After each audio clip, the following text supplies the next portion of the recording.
Mesdames et messieurs, bonjour et bienvenue sur notre émission sur la chaîne de CGB 24 TV Universelle. Nous avons donc le plaisir de recevoir pour cette émission spéciale à Recopac, Madame Cherlette.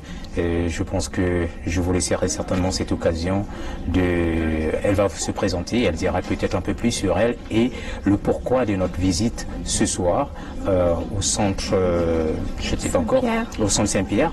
Et donc bonjour Madame Cherlette. Bonjour. Vous pouvez vous présenter un tout petit peu pour tous ceux qui ne vous connaissent pas pour le moment. Ok, c'est bien Cherlette mon prénom, au nom de Ella. Ah oui. Donc aujourd'hui nous sommes au 12-12 à la rue Panet, au centre Saint-Pierre, spécialement pour la remise des prix aux différents lauréats pour le Recopac dans le cadre du mois de l'histoire des Noirs. Donc Recopac qui travaille beaucoup pour des jeunes pour lutter contre l'influence que nous retrouvons aujourd'hui à l'extérieur, c'est-à-dire la délinquance et d'autres jeunes qui se laissent aller par rapport à tout ce qu'ils voient. C'est comme ça que je pourrais résumer ça.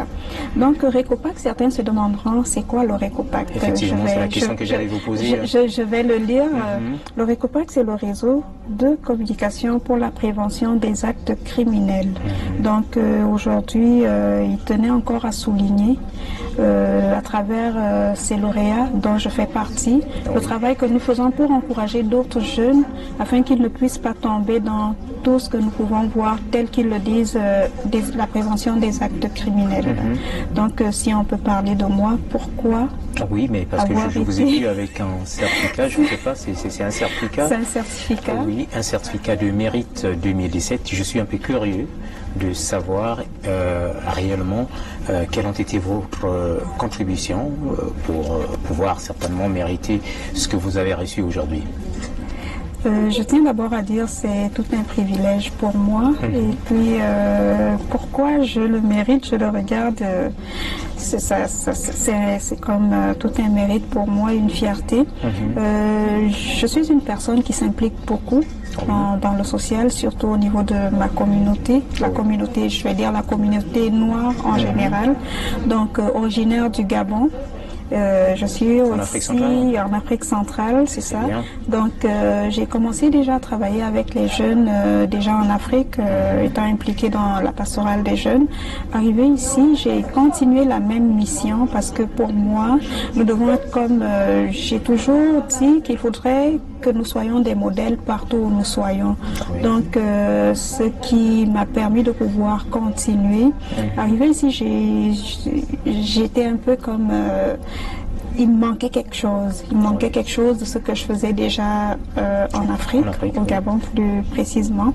Donc j'ai commencé à m'impliquer dans des événements comme bénévole. Je tiens aussi à souligner que je suis designer aussi de vêtements. Donc je porte plusieurs chapeaux. Je pense que je parlerai de certains de ces chapeaux que je porte. D'abord en commençant par le côté designer qui a fait qu'on puisse me reconnaître au Québec, ici au Canada. Donc je me suis beaucoup impliquée dans des événements, à présenter mes événements, mais de façon bénévole. De là est partie la visibilité que j'ai aujourd'hui. Et entre autres, je participais beaucoup en tant que bénévole où des gens me sollicitaient pour pouvoir apporter un petit plus dans leurs événements. Donc, d'où... Quand vous parlez des événements, parce que j'ai vu en fait l'une de vos photos dans les défilés de mode de Miss, je ne sais pas, bon, la plupart des compétitions de Miss Afrique de certains pays, vous êtes toujours présente là? C'est ça, je suis toujours présente. Je vous ai dit que je portais plusieurs chapeaux et dans ces chapeaux se cachent beaucoup de trésors. Vous parlez de Miss, oui, j'ai été plus particulièrement à Miss Guinée où j'ai été membre du jury 2 fois déjà successivement. Donc ça fait partie de mes contributions. Dans d'autres événements, je participe aussi en tant que bénévole. J'ai été au African Fashion Show en tant que designer et puis en dehors du fait d'être designer, j'ai apporté une petite contribution dans l'organisation. Donc mes implications vont du côté événementiel, tant dans les défilés de mode dans des soirées gala, d'où la dernière où j'ai coordonné a été le gala Addis Abeba organisé par Limo, le responsable du restaurant Le Bled situé sur Saint-Denis. Une petite parenthèse pour lui. Donc c'est ça, j'ai travaillé avec les jeunes aussi à l'église MCI Canada. Donc j'avais comme pour responsabilité de pouvoir encadrer les moniteurs, pouvoir travailler avec des jeunes allant de 4 ans jusqu'à 13 ans. Donc d'où j'ai aussi reçu un prix de reconnaissance pour mon implication auprès des jeunes. Donc en dehors de ça, je dirais que j'ai aussi reçu une autre reconnaissance de mon implication. Je prenais des cours au niveau adulte et là ça remonte un peu, c'était le prix du lieutenant-gouverneur, tout ça toujours dans le cadre de mon implication. Si je reviens sur le RECOPAC, pourquoi ce prix? Quel message je pourrais donner à d'autres jeunes, étant donné que le RECOPAC travaille beaucoup pour la prévention des actes criminels auprès des jeunes et auprès de la communauté. Moi, je dirais tout simplement aux gens d'avoir confiance en eux.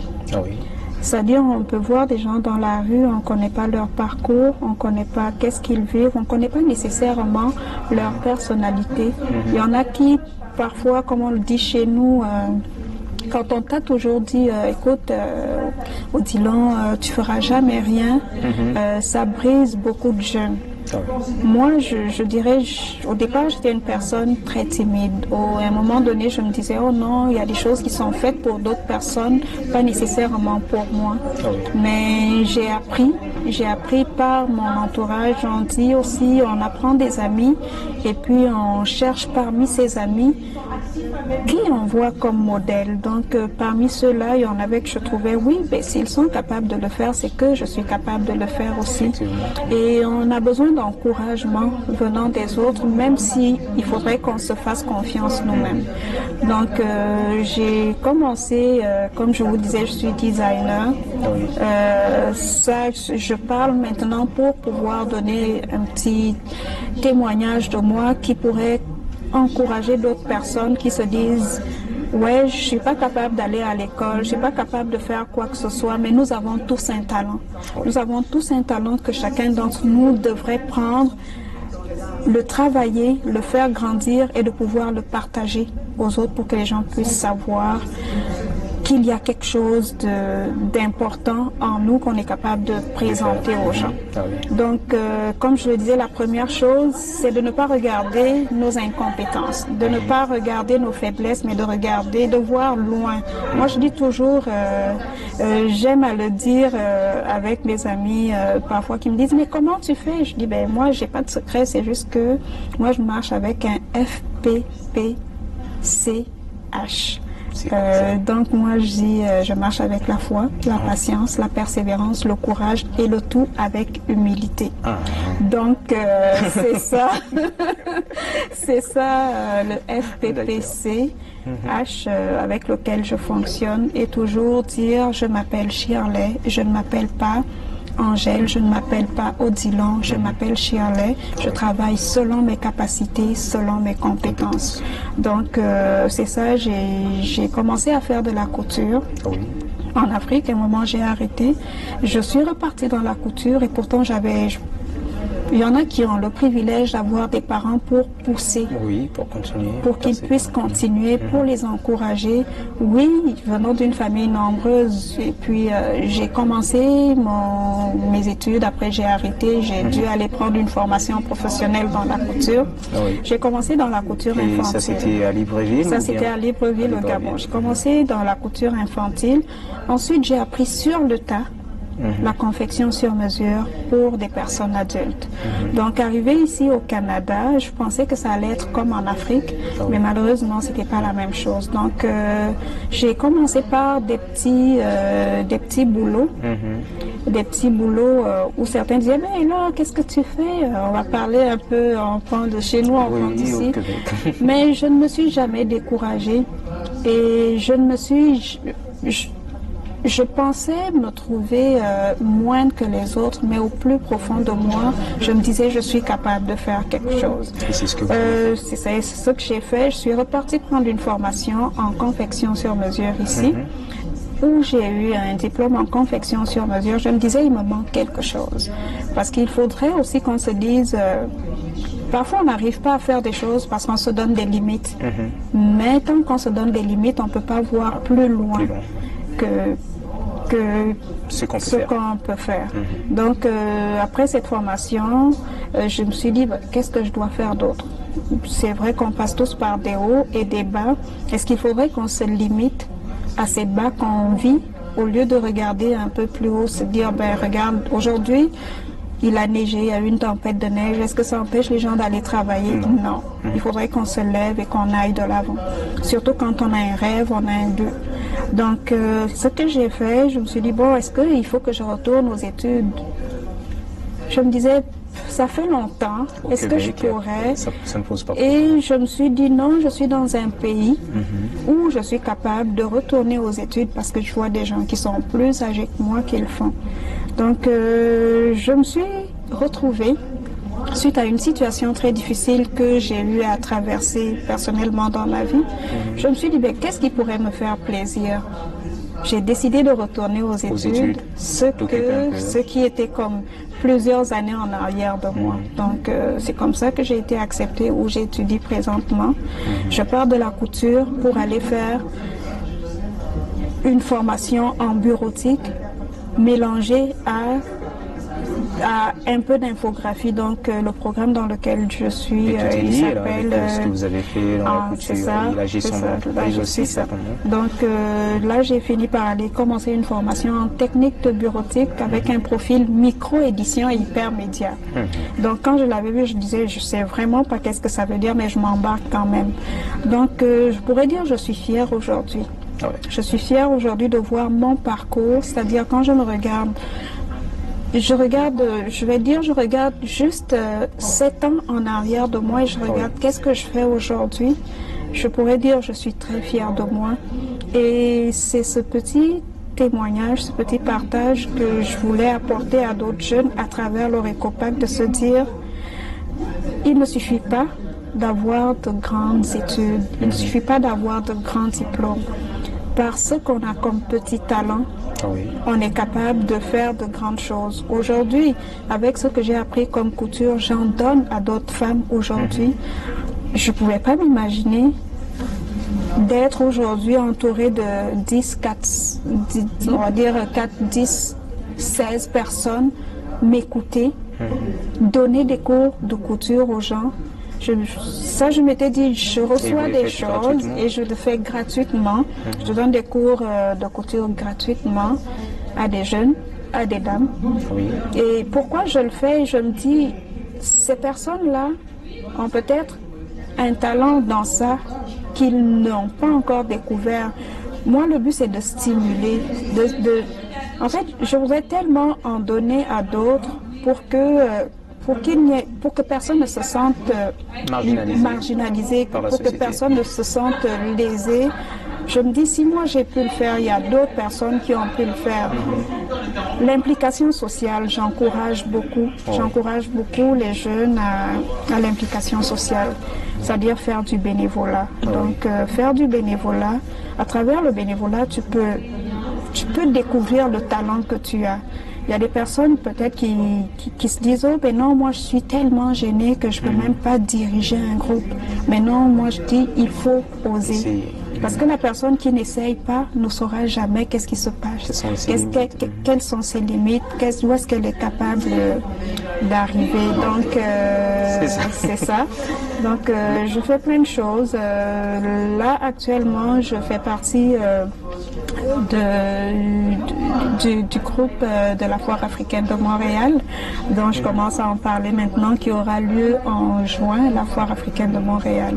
Donc, c'est pour vous dire que moi qui pensais que je n'avais pas tout ce potentiel, et aussi savoir accepter quand les gens nous disent tu as du talent, c'est ces personnes-là qui voient la valeur, quelque chose que tu as en toi, et refuser le négatif, refuser ce qu'on nous a toujours dit, refuser ce qu'on nous a toujours inculqué, du genre, t'es pas intelligent, t'as vu tel enfant de telle ou telle personne. Ça, c'est dans notre petit côté africain où certains aujourd'hui se retrouvent avec des gros diplômes, mais pas d'expérience.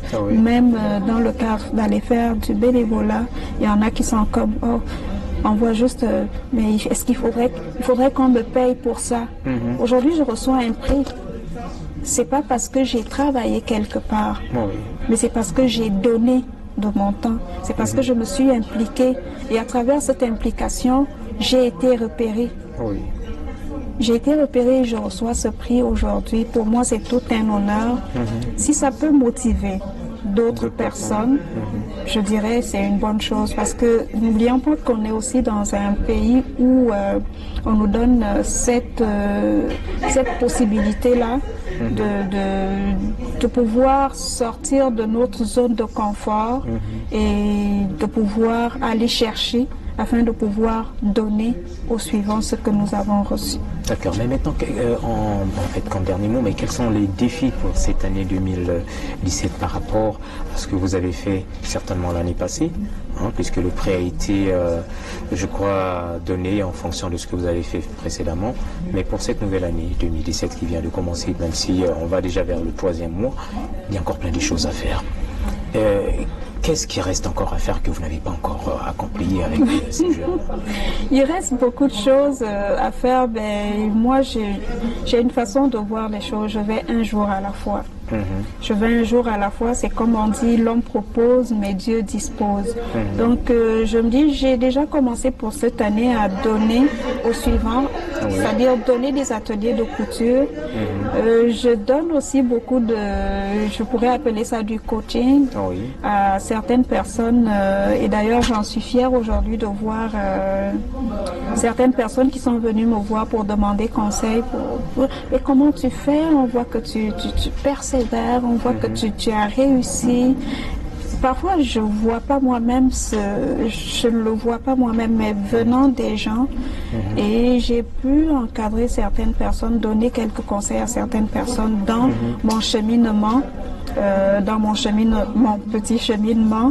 Donc aujourd'hui, je suis fière de voir certaines personnes aujourd'hui qui ont lancé leur entreprise et qui aujourd'hui on voit leur création. Donc le défi, il est là. Motiver d'autres personnes, donner ce que j'ai, que ce soit en conseil, que ce soit en temps, donner ce que j'ai aux autres. Parce que moi, c'est ça mon but, de pouvoir motiver d'autres personnes à pouvoir sortir de leur zone de confort. Parce que moi aussi, il fut un temps, j'étais dans ma zone de confort. Donc, 2017, ça va vraiment être sortir de l'autre niveau de zone de confort pour aller un peu plus de l'avant. Dans la motivation, c'est surtout dans la motivation. Je ne ferai pas de discrimination en disant je veux plus que les femmes sortent, parce que les femmes ont besoin de ça. Parce qu'il y a des femmes, certaines sont mères monoparentales, il y en a qui sont des femmes qui ont besoin de sortir mais qui ont besoin d'une source de motivation. Donc un message aussi à ces jeunes femmes, c'est-à-dire ne vous limitez pas à ce que vous êtes, parce que vous avez de la valeur et vous êtes capable de faire au-delà de ce que vous ne pouvez imaginer. C'est juste la confiance en soi et d'aller de l'avant. Et puis la plus grande maîtrise, ce n'est pas la maîtrise qu'on reçoit comme diplôme, c'est de savoir qui on est, qu'est-ce qu'on veut faire, où est-ce qu'on veut aller et comment le faire pour pouvoir réussir. C'est très bien. Très bien. Merci beaucoup, Madame Shirley. Donc, ça a été un grand plaisir de vous recevoir sur cette émission spéciale de Recopac. Et donc, à nous revoir certainement je dirais, dans les prochaines occasions, toujours dans le cadre des conseils que vous pouvez donner, que vous pourriez donner certainement aux jeunes, que ce soit des jeunes garçons ou des jeunes filles qui sont dans des situations difficiles, afin de changer cette société, de changer ce monde et qu'ils voient le monde de façon un peu plus positive. Merci. Merci beaucoup, Madame Charlie. Merci. Au revoir. Au revoir.